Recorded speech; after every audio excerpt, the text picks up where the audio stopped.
আসসালামু আলাইকুম। প্রিয় দর্শক, অন্যমঞ্চের আলাপচারিতায় আপনাদের সকলকে আমন্ত্রণ জানাচ্ছি। আওয়ামী লীগের পর এবারের অঙ্গ সংগঠনগুলোকে মাঠে নামানোর প্রস্তুতি নিচ্ছে দলটি। দিল্লিতে আওয়ামী লীগ সভানেত্রী শেখ হাসিনার সাথে আওয়ামী লীগ ও এর অঙ্গ সংগঠনগুলোর ৮ নেতার বৈঠকে এমন সিদ্ধান্ত হয়েছে। 12 আগস্ট দুপুরে দিল্লিতে ছাত্রলীগ, যুবলীগ ও স্বেচ্ছাসেবক লীগের নেতাদের সাথে বাংলাদেশের সাবেক প্রধানমন্ত্রীর এই বৈঠক অনুষ্ঠিত হয়েছে। এ নিয়ে দলটির নেতাদের সাথে তৃতীয় দফা বৈঠক করলেন শেখ হাসিনা। এদিকে কার্যক্রম নিষিদ্ধ থাকা সত্ত্বেও দেশের বাইরে থেকে দলটি তৎপরতার খবরে চিন্তিত বাংলাদেশের অন্তর্বর্তী সরকার। সরকারের আশঙ্কা, আওয়ামী লীগ সংশ্লিষ্ট পেশাজীবী কিছু সংগঠন নানা ইস্যুতে আন্দোলনে নামতে পারে। ইতিমধ্যে এ নিয়ে পুলিশ ও সংশ্লিষ্ট প্রশাসনকে সতর্ক করা হয়েছে। সচিবালয় ও উচ্চ আদালতের নিরাপত্তায় নেওয়া হয়েছে বিশেষ ব্যবস্থা। আবার জাতিসংঘের কাছে আওয়ামী লীগের হয়ে নালিশ করেছে ব্রিটেনের ডাউটি স্ট্রিট। বাংলাদেশের অন্তর্বর্তী সরকার ব্রিটেনের এই ল ফার্মটির বিরুদ্ধে লড়ার জন্য G37 চেম্বার্স নামে একটি ল ফার্মের সহায়তা নিচ্ছে। এই ফার্মটি যুদ্ধাপরাধের মামলাগুলো চলার সময় জামাতের আইনজীবীদের সাহায্য করত। বিস্তারিত জানতে চলুন যাওয়া যাক বিশ্লেষণে। গত 12 মে বাংলাদেশের অন্তর্বর্তী সরকার নির্বাহী আদেশে আওয়ামী লীগের কার্যক্রম নিষিদ্ধ করে। সরকারের পক্ষ থেকে বলা হয়েছে, আওয়ামী লীগের নেতাদের বিরুদ্ধে বাংলাদেশের আইসিটি বা আন্তর্জাতিক অপরাধ ট্রাইব্যুনালে যে মানবতা বিরোধী অপরাধের অভিযোগগুলো দায়ের করা হয়েছে সেগুলোর বিচার শেষ না হওয়া পর্যন্ত দলটির কার্যক্রমের উপর নিষেধাজ্ঞা বহাল থাকবে। অন্তর্বর্তী সরকারের এই নিষেধাজ্ঞার বিরুদ্ধে জাতিসংঘের দপ্তরে নালিশ করার জন্য আওয়ামী লীগের পক্ষে কাজ করছে ব্রিটেনের law firm Doughty Street chamber. এই ফার্মটি তাদের ওয়েবসাইটে গত 8 আগস্ট এমন তথ্য শেয়ার করেছে। ডাউটি স্ট্রিট চেম্বারের 2 জন সদস্য স্টিফেন পাওয়েলস কেসি এবং অ্যালেক্স ট্রেন্সলি আওয়ামী লীগের রাজনৈতিক কার্যক্রম নিষিদ্ধ করাকে মৌলিক মানবাধিকারের লঙ্ঘন হিসেবে উল্লেখ করে জাতিসংঘের স্বাধীন বিশেষজ্ঞ বা স্পেশাল রিপোর্টিয়ার্স এবং অন্যান্য দূতের কাছে একটি আবেদনপত্র পাঠিয়েছে। সে আবেদনপত্রে ডক্টর ইউনূস সরকারের বিরুদ্ধে ব্যবস্থা গ্রহণের জন্য তারা অনুরোধ করেছেন। ল ফার্মটি তাদের চিঠিতে জাতিসংঘের মানবাধিকার কাউন্সিলের অধীনে থাকা স্বাধীন মানবাধিকার বিশেষজ্ঞদের সদস্য রাষ্ট্রগুলোর কাছে উদ্বেগ জানিয়ে চিঠি পাঠাতে অনুরোধ করেছে। বাংলাদেশের অন্তর্বর্তী সরকার ঊর্ধ্বতন মহলের কাছে এই খবর পৌঁছেছে।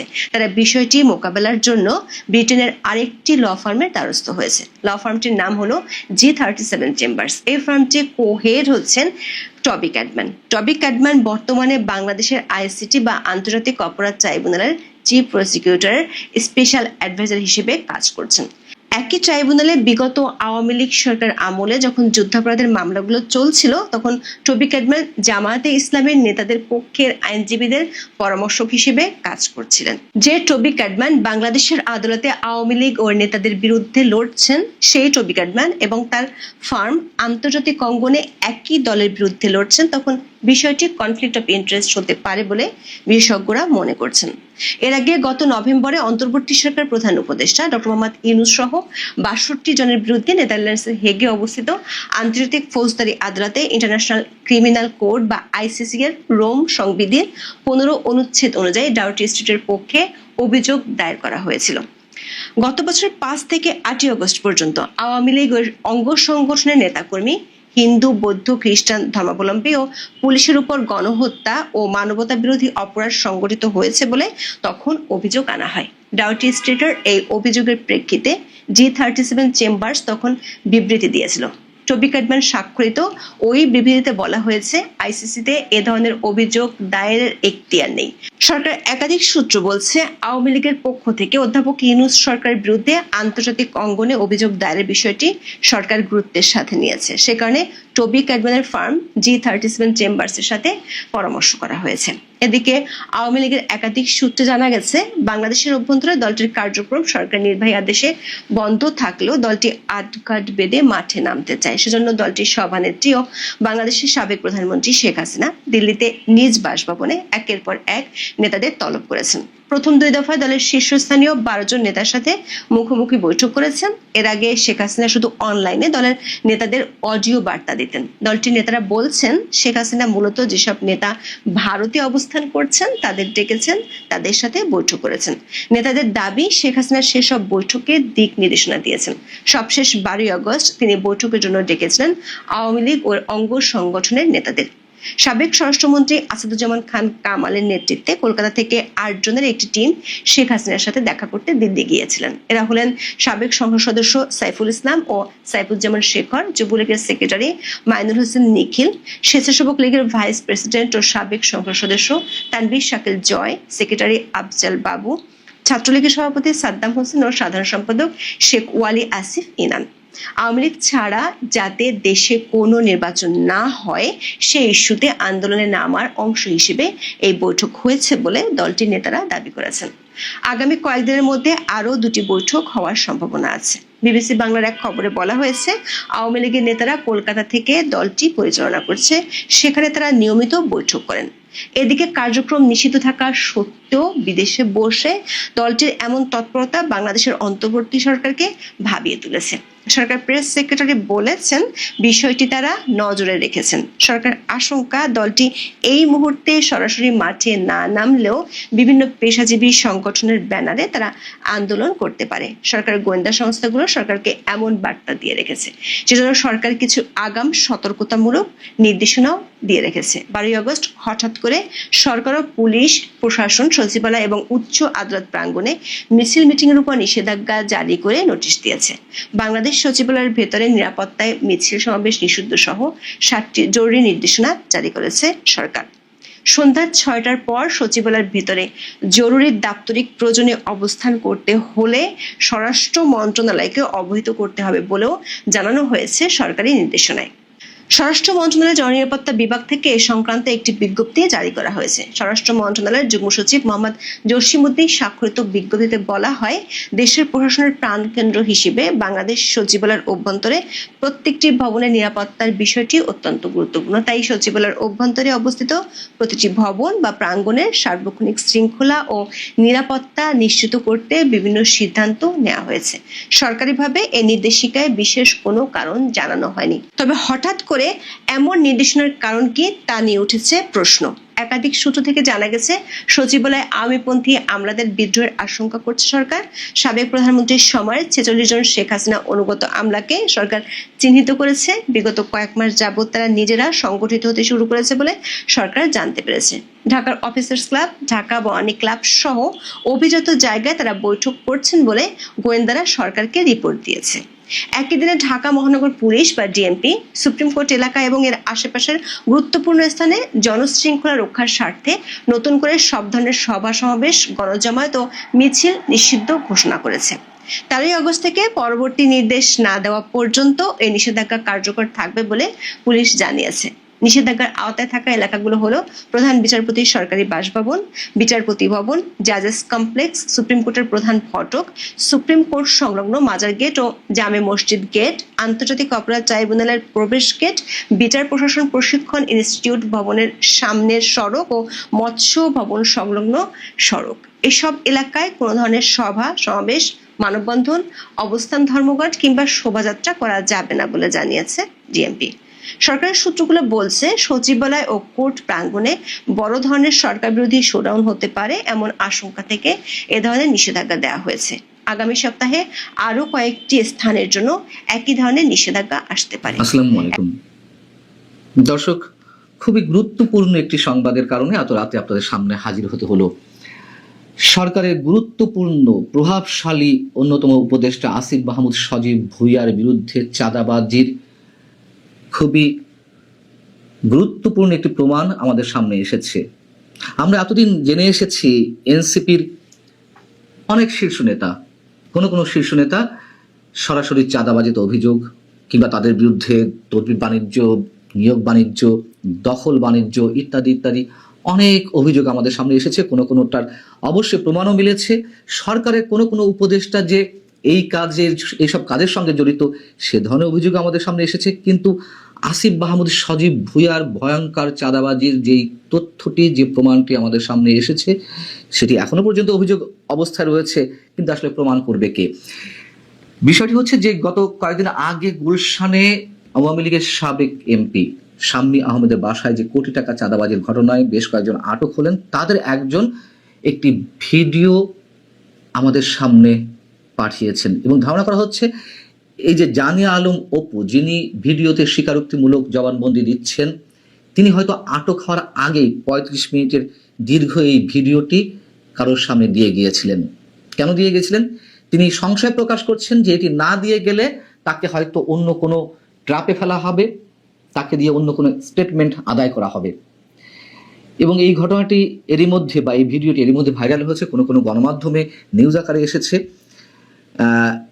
এই ভিডিওতে জানে আলম অপুকে বলতে শোনা যাচ্ছে, গুলশানের চাঁদাবাজির ঘটনায় টাকার ব্যাগ নিতে যে ছেলেকে দেখছেন সেটা আমি, অর্থাৎ জানে আলম অপু নিজের কথা বলছেন। আপনারা একটি ফুটেজের মাধ্যমে দেখেছেন যে সমন্বয়করা চাঁদাবাজিতে জড়িত, যে সমন্বয়ক গত বছর ছিল মহানায়ক, তারা হয়ে গেল চাঁদাবাজ। তিনি বলছেন, আমার কিছু প্রশ্ন আছে।